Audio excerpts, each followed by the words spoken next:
নমস্কার বন্ধুরা, আজকে আমি তোমাদের পাঠ করে শোনাবো বিশ্বকবি রবীন্দ্রনাথ ঠাকুরের ছোট গল্প থেকে সংগৃহীত গল্প খোকা বাবুর প্রত্যাবর্তন। তবে শুরু করলাম আজকের গল্প পাঠ খোকা বাবুর প্রত্যাবর্তন। রায়চরণ যখন বাবুদের বাড়ি প্রথম চাকরি করিতে আসে তখন তার বয়স 12। যশোহর জেলায় বাড়ি, লম্বা চুল, বড় বড় চোখ, শ্যামলা চিকন ছিপছিপে বালক, জাতিতে কায়স্থ, তার প্রভুরাও কায়স্থ। বাবুদের 1 বৎসর বয়স্ক একটি শিশুর রক্ষণ ও পালন কার্যে সহায়তা করা তাহার প্রধান কর্তব্য ছিল। সেই শিশুটি কালক্রমে রায়চরণের কক্ষ চড়িয়া স্কুল ছাড়িয়া কলেজে, অবশেষে কলেজ ছাড়িয়া মুন্সেফিতে প্রবেশ করিয়াছে। রায়চরণ এখনও তাহার ভৃত্য। তাহার আরেকটি মনিব বাড়ি আছে। মা ঠাকুরন ঘরে আসিয়াছেন, সুতরাং অনুকূলবাবুর উপর রায়চরণের পূর্বে যতটা অধিকার ছিল তাহার অধিকাংশই নতুন কর্ত্রীর হস্তগত হইয়াছে। কিন্তু কর্ত্রী যেমন রায়চরণের পূর্বাধিকার কতটা হ্রাস করিয়া লইয়াছে, তেমনি একটি নতুন অধিকার দিয়া অনেকটা পূরণ করিয়া দিয়াছে। অনুকূলের একটি পুত্র সন্তান অল্পদিন হইল জন্মলাভ করিয়াছে। এবার রায়চরণ কেবল নিজের চেষ্টা ও অধ্যবসায় তাহাকে সম্পূর্ণরূপে আয়ত্ত করিয়া লইয়াছে। তাহাকে এমনি উৎসাহের সহিত দৌলাতে আরম্ভ করিয়াছে, এমনি নিপুণতার সহিত তাহাকে 2 হাতে ধরিয়া আকাশে উৎক্ষেপিত করিত, তাহার মুখের কাছে আসিয়া এমনি সশব্দে শিরোচ্চালন করিতে থাকে, উত্তরের কোনো প্রত্যাশা না করিয়া এমন সকল সম্পূর্ণ অর্থহীন অসঙ্গত প্রশ্ন সুর করিয়া শিশুর প্রতি প্রয়োগ করিতে থাকে যে এই ক্ষুদ্র অনুকৌশল বালকটি রায়চরণকে দেখিলে একেবারে পুলকিত হইয়া উঠিত। অবশেষে ছেলেটি যখন হামাগুড়ি দিয়া অতি সাবধানে চৌখাট পার হইত, কেউ ধরিতে আসিলে খিলখিল হাস্যকলরব তুলিয়া দ্রুত বেগের নিরাপদ স্থানে লুকাইয়া চেষ্টা করিত, তখন রামচরণ তাহার অসাধারণ চাতুর্য ও বিচার শক্তি দেখিয়া চমৎকৃত হইয়া যাইত। যার কাছে গিয়া সগর্ব সবিস্ময়ে বলিত, মা, তোমার ছেলে বড় হলে জজ হবে আর 5,000 টাকা রোজগার করবে। পৃথিবীতে আর কোনো মানব সন্তান যে এই বয়সে চৌখাট লঙ্ঘন করিতে প্রভৃতি অসম্ভব চাতুর্যের পরিচয় দিতে পারে তাহা রায়চরণের ধ্যানের অগম্য। কেবল ভবিষ্যতে জজদের পক্ষে কিছু আশ্চর্য নহে।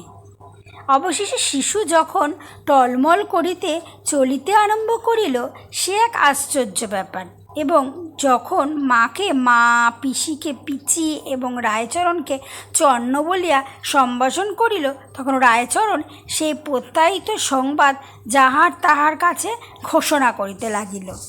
সবচেয়ে আশ্চর্যের বিষয় এই যে মাকে মা বলে, পিসিকে পিসি বলে, আমাকে বলে চন্ন। বাস্তবিক শিশুর মাথায় এ বুদ্ধি কী করিয়া জোগাইল বলা শক্ত। নিশ্চয়ই কোনো বয়স্ক লোক কখনো এইরূপ আলোক সামান্যতার পরিচয় দিত, এবং দিলেও তাহার জজের পদপ্রাপ্তি সম্ভাবনা সম্বন্ধে সাধারণের সন্দেহ উপস্থিত হইত। কিছুদিন বাদে মুখে দড়ি করিয়ে দিয়া রায়চরণ ঘোড়া সাজিতে হইল, এবং মল্ল সাজিয়া তাহাকে শিশুর সহিত কুস্তি করিতে হইত। আবার পরাভূত হইয়া ভূমিতে পড়িয়া না গেলে বিষম বিপ্লব বাধিত।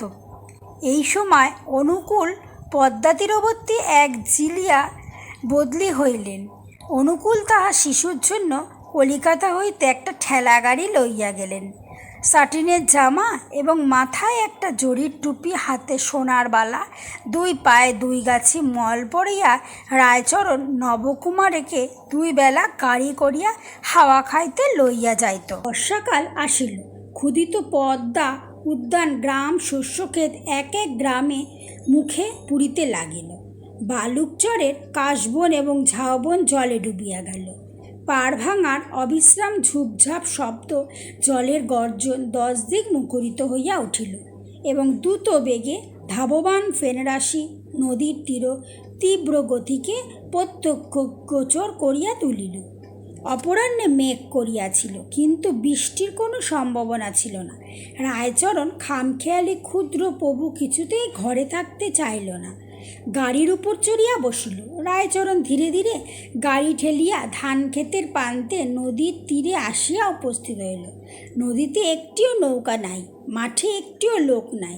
মেঘের ছিদ্র দিয়া দেখা গেল পর্গায় জনহীন বালুকিততর শব্দহীন তৃপ্ত সমারোহে সহিত সূর্যাস্তের আয়োজন হইতেছে। সেই নিস্তব্ধতার মধ্যে শিশু সহসা একদিকে আঙ্গুলি নির্দেশ করিয়া বলিল, চন্ন ফু। অতি দূরে সজল পঙ্কিল ভূমির উপর একটা বৃহৎ কদম্ব বৃক্ষের উচ্চ শাখায় গুটিকত কদম্ব ফুল ফুটিতেছিল।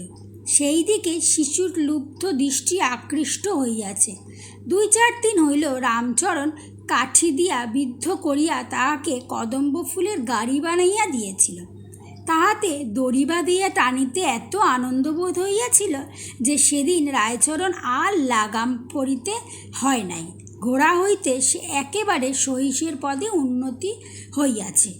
কাদা ভাঙিয়া ফুল তুলিতে যাইতে চরণ প্রবৃত্তি হইল না।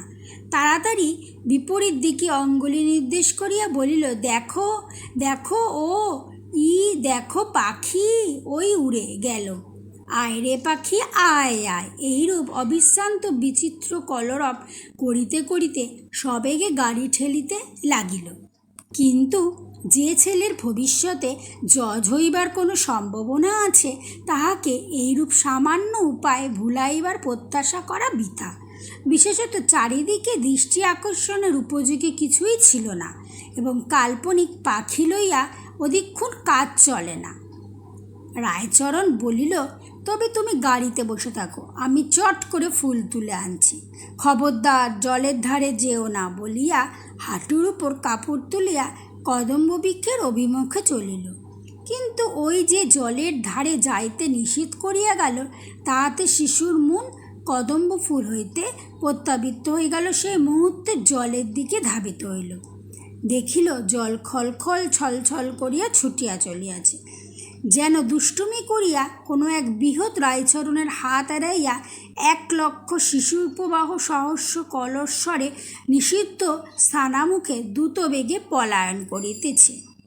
তাহাদের সেই অসাধু দৃষ্টিতে মানব শিশুর চিত্ত চঞ্চল হইয়া উঠিল। গাড়ি হইতে আস্তে আস্তে নামিয়া জলের ধারে গেল। একটা দীর্ঘ তিনক কুড়াইয়া লইয়া তাহাকে ছিপ কল্পনা করিয়া ঝুঁকিয়া মাছ ধরিতে লাগিল। দুরন্ত জলরাশি একটু অস্পষ্ট কল ভাষায় শিশুকে বারবার আপনাদের খেলাঘরে আহ্বান করিল। একবার ছপ করিয়া একটা শব্দ হইল, কিন্তু বর্ষার পদ্মা তীরে এমন কত শব্দ শোনা যায়। রায়চরণ আঁচল ভরিয়া কদম্ব ফুল তুলিল। গাছ হইতে নামিয়া সাহস্য মুখে গাড়ির কাছে আসিয়া দেখিল কেউ নাই। চারিদিকে যাইয়া দেখিল কোথাও কাহার চিহ্ন নাই। মুহূর্তে রায়চরণের শরীরে রক্ত হিম হইয়া গেল। সমস্ত জগৎ সংসার মলিন বিবর্ণ ধোয়ার মতন হইয়া আসিল। ভাঙা বুকের মধ্য হইতে এক প্রাণপণ চিৎকার করিয়া ডাকিলা উঠিল, বাবু, খোকা বাবু, লক্ষ্মী দাদা বাবু আমার। কিন্তু চন্ন বলিয়া কেউ উত্তর দিল না। দুষ্টুমি করিয়া কোনো শিশুর কণ্ঠ হাসিয়া উঠিল না। কেবল পদ্মা পূর্ববিয়ৎ খলখল ছলছল করিয়া ছুটিতে চলিতে লাগিল, যেন সে কিছুই জানে না, এবং পৃথিবীর এই সকল সামান্য ঘটনায় মনোযোগ দিতে তাহার যেন এক মুহূর্ত সময় নাই। সন্ধ্যায় আসিলে উৎকণ্ঠিত জননী চারদিকে লোক পাঠাইয়া দিল। লণ্ঠন হাতে নদী তীরে লোক আসিয়া দেখিল রায়চরণ নিশীথের ঝোড়ো বাতাসের মতন সমস্ত ক্ষেত্রময় বাবু, খোকাবাবু আমার বলিয়া ভগ্ন কণ্ঠে চিৎকার করিয়া বেড়াইতেছে। অবশেষে ঘরে ফিরিয়া রায়চরণ দরাম করিয়া মা ঠাকুরনের পায়ের কাছে আসিয়া আছাড় খাইয়া বলিল। তাহাকে যত জিজ্ঞাসা করে সে কাঁদিয়া বলে, জানি নে মা। যদিও সকলেই মনে মনে বুঝিল পদ্মারই এই কাজ, তথাপি গ্রামের প্রান্তে যে একদল বেদের সমাগম হইয়াছে তাহাদের প্রতিও সন্দেহ দূর হইল না, এবং মা ঠাকুরনের মনে এমন সন্দেহ উপস্থিত হইল যে রায়চরণ বা রায়চরণই চুরি করিয়াছে। এমনকি তাহাকে ডাকিয়া অত্যন্ত অন্নপূর্বক বলিয়া তুই আমার বাচ্চাকে ফিরিয়ে এনে দে, তুই যত টাকা চাস তোকে দেব। শুনিয়া রায়চরণ কেবল কপালে করাঘাত করিল। গৃহিণী তাহাকে দূর করিয়া তাড়াইয়া দিলেন। অনুকূলবাবু তাহার স্ত্রীর মন হইতে রায়চরণের প্রতি এই অন্যায় সন্দেহ দূর করিবার চেষ্টা করিতেছিলেন। জিজ্ঞাসা করিয়াছিলেন, রায়চরণ এমন জঘন্য কাজ কি উদ্দেশ্য করিতে পারে? গৃহিণী বলিলেন, কেন? তাহার গায়ে সোনার গহনা ছিল। রায়চরণ দেশে ফিরিয়া গেল। এতকাল তাহার সন্তানাদি হয়নি, হইবার বিশেষ আশাও ছিল না।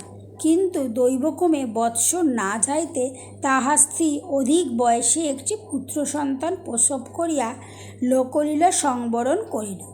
এই নবজাতক শিশুটির প্রতি রায়চরণের অত্যন্ত বিদ্বেষ জন্মিল। মনে করিল, এ যেন ছল করিয়া খোকাবাবুর স্থান অধিকার করিয়া আসিতেছে। মনে করিল, প্রভুর একমাত্র ছেলেটি জলে ভাসাইয়া নিজেও পুত্রসুখ উপভোগ করা যেন একটি মহা পাপঘাতক। রায়চরণের বিধবা ভগ্নী যদি না থাকিতে তবে এই শিশুটি পৃথিবীর বায়ু বেশি দিন ভোগ করিতে পাইত না। আশ্চর্যের বিষয় এই যে ছেলেটি কিছুদিন বাদে চৌকাঠ পার হইতে আরম্ভ করিল এবং সর্বপ্রকার নিষেধ লঙ্ঘন করিতে সদকৌতুক চতুরতা প্রকাশ করিতে লাগিল। এমনকি ইহার কণ্ঠস্বর হাস্যকন্দনধ্বনি অনেকটা সেই শিশুরই মতন। একদিন যখন ইহার কান্না শুনিত, রায়চরণ বুকটা সহসা ধরাস করিয়া উঠিত। মনে মনে দাদাবাবু রায়চরণকে হারাইয়া কোথায় কাঁদিতেছে। ফেলনা রায়চরণের ভগ্নী ইহার নাম রাখিয়াছিলেন ফেলনা। যথাসময় পিসিমাকে পিসি বলিয়া ডাকিল। সেই পরিচিত ডাক শুনিয়া একদিন হঠাৎ রায়চরণের মনে হইল, তবে তো খোকাবাবু আমার মায়া ছাড়িতে পারে নাই, সে তো আমার ঘরে আসিয়া জন্মগ্রহণ করিয়াছে। এই বিশ্বাসের অনুকূলে কতগুলি অকাট্য যুক্তি ছিল। প্রথমত, সে যাইবার অনতি বিলম্বে ইহার জন্ম। দ্বিতীয়ত, এতকাল পরে সহসা যে তার স্ত্রী সন্তান গর্ভে জন্মিল, এ কখনো স্ত্রীর নিজ গুণে হইতে পারে না। তৃতীয়ত, এও হামাগুড়ি দেয়, টলমল করিয়া চলে, পিসিকে পিসি বলে। যে সকল লক্ষণ থাকিলে ভবিষ্যতে জজ হইবার কথা, তাহার অনেকগুলি হইতে বর্তিয়াছে। মা ঠাকুরনের সেই দারুণ সন্দেহের কথা হঠাৎ মনে পড়িল।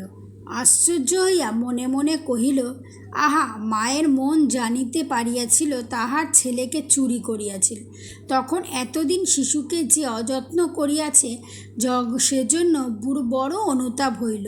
শিশুর কাছে আবার ধরা দিল।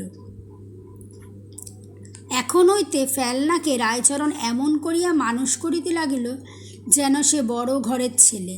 স্যাটিনের জামা কিনিয়া দিল, জরির টুপি আনিল, মৃত স্ত্রীর গয়না গলাইয়া চুড়ি এবং বালা তৈরি হইল। পাড়ার কোনো ছেলের সহিত তাহাকে খেলিতে দিত না। রাত্রিদিন নিজেই তাহার একমাত্র খেলার সঙ্গী হইল। পাড়ার ছেলেরা সুযোগ পাইলে তাহাকে নবাবপুত্র বলিয়া উপহাস করিত। দেশের লোক রায়চরণের এইরূপ উন্মত্ত আচরণ দেখিয়ে আশ্চর্য হইয়া গেল। ফেলনার যখন বৃদ্ধাভ্যাসের বয়স হইল, তখন রায়চরণ নিজের জোতজমা সমস্ত বিক্রয় করিয়া ছেলেটিকে কলিকাতায় লইয়া গেল। সেখানে বহু কষ্টে একটা চাকরি জোগাড় করিয়া ফেলনাকে বিদ্যালয়ে পাঠাইল। নিজে যেসব যেমন তেমন করিয়া থাকিয়া ছেলেকে ভালো খাওয়া দাওয়া, ভালো পড়া, ভালো শিক্ষা দিতে ত্রুটি করিত না। মনে মনে বলিত, বৎস, ভালোবাসিয়া আমার ঘরে আসিয়াছে বলিয়া যে তোমার কোনো অযত্ন হইবে তাহা হইবে না। এমন করিয়া 12 বৎসর কাটিয়া গেল। ছেলে পড়ে শুনে ভালো, দেখিতে শুনিতে বেশ, হৃষ্টপুষ্ট, উজ্জ্বল শ্যামাবর্ণ, কেশ, বিনাশের প্রতি বিশেষ দৃষ্টি, মেজাজ কিছু সখী এবং শৌখিন। বাপকে ঠিক বাপের মতন বলে মনে করিতে পারিত না, কারণ রায়চরণ স্নেহে বাপ এবং সেবায় ভীত ছিলেন। তাহার আরেকটি দোষ ছিল, সে যে ফেলনার বাপ এ কথা সকলের কাছেই গোপন রাখিয়াছিল। যে ছাত্রনিবাসে ফেলনা বাস করিত, সেখানকার ছাত্রগণ বাঙাল রায়চরণকে লইয়া সর্বদাই কৌতুক করিত। পিতার অসাক্ষাতে ফেলনাও সেই কৌতুকালাপে যোগ দিত না, তাহা বলিতে পারি না। অথচ নিরীহ বৎসভাবে রায়চরণকে সকল ছাত্রই বড় ভালোবাসিত এবং ফেলনাও ভালোবাসিত, কিন্তু পূর্বেই বলিয়াছি ঠিক বাপের মতো নয়, তাহাতে কিঞ্চিত অনুগ্রহ মিশ্রিত ছিল। বৃদ্ধ রায়চরণ বৃদ্ধ হইয়াছে, তাহার প্রভুকার যে সর্বদাই দোষ ধরে।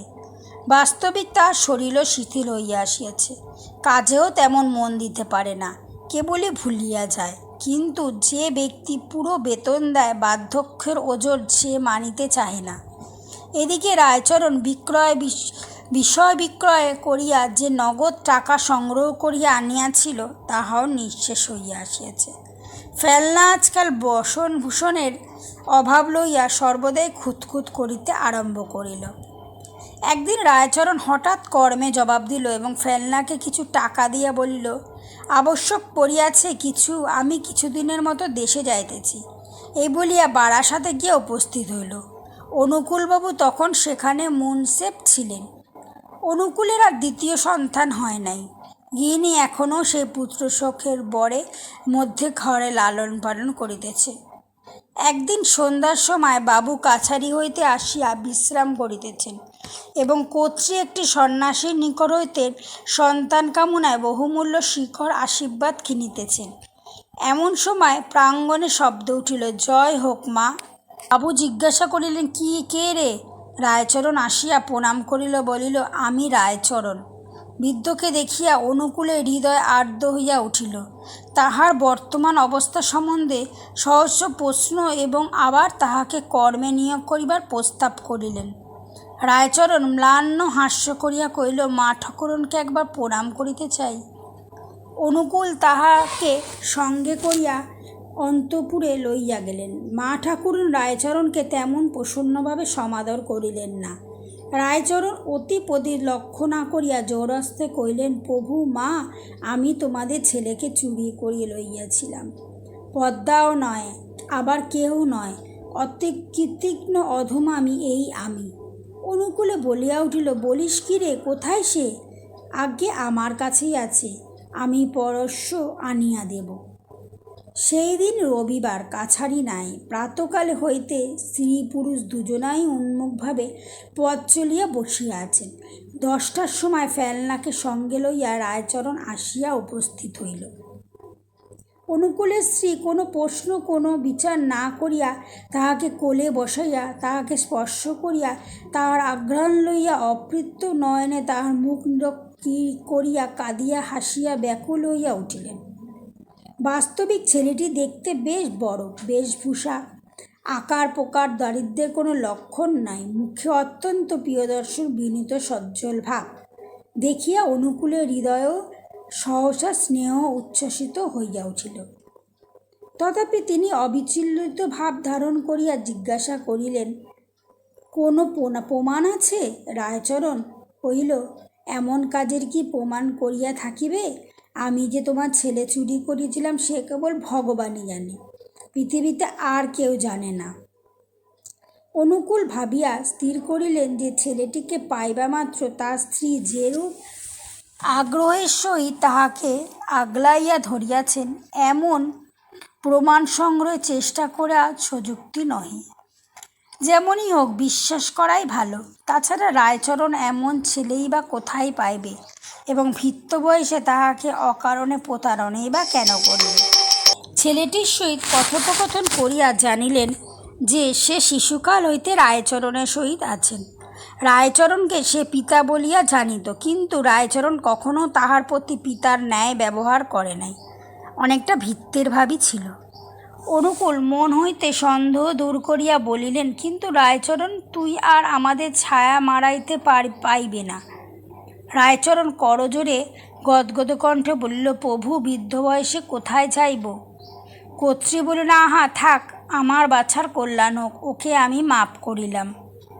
ন্যায়পরায়ণ অনুকূল কহিল, যে কাজ করিয়াছে উহাকে মাপ করা যায় না। রায়চরণ অনুকূলের পা জড়াইয়া ধরিয়া কহিল, আমি করি না, ঈশ্বর করিয়াছে। নিজের পাপ ঈশ্বরের স্কন্ধে চাপিবার চেষ্টা দেখিয়া অনুকূল আরও বিরক্ত হয়ে কহিলেন, যে এমন বিশ্বাসঘাতকতা কাজ করিয়াছে তাহাকে আর বিশ্বাস করা কর্তব্য নহে। রায়চরণ প্রভুর পা ছাড়িয়া কহিল, সে আমি নয় প্রভু, তবে কে? আমার অদৃষ্ট। কিন্তু এইরূপ কৈফিয়তে কোনো শিক্ষিত লোকের সন্তোষ হইতে পারে না। রায়চরণ বলিল, পৃথিবীতে আমার আর কেউ নাই। বেলনা যখন দেখিল সে মুনসেফের সন্তান, রায়চরণ তাহাকে এতদিন চুরি করিয়া নিজের ছেলে বলিয়া অপমানিত করিয়াছে, তখন তাহার মনে কিছু রাগ হইল। তথাপি উদারভাবে পিতাকে বলিল, বাবা, উহাকে মাপ করিয়া করো। বাড়িতে থাকিতে না দাও, উহার মাসিক কিছু টাকা বরাদ্দ করিয়া দাও। ইহার পর রায়চরণ কোনো কথা না বলিয়া একবার পুত্রের মুখ নিরীক্ষণ করিল, সকলকে প্রণাম করিল। তাহার পর দ্বারের বাহিরে হইয়া পৃথিবীর অগণ্য লোকের মধ্যে মিশিয়া গেল। মাসান্তে অনুকূল যখন তাহার দেশের ঠিকানায় কিঞ্চিৎ বৃত্তি পাঠাইলেন, তখন সে টাকা ফিরিয়া আসিল। সেখানে কোনো লোক নাই। নমস্কার, আমার গল্প পাঠ এখানেই শেষ হলো। গল্পটা যদি ভালো লাগে তবে লাইক আর চ্যানেলটা সাবস্ক্রাইব করে রাখবেন।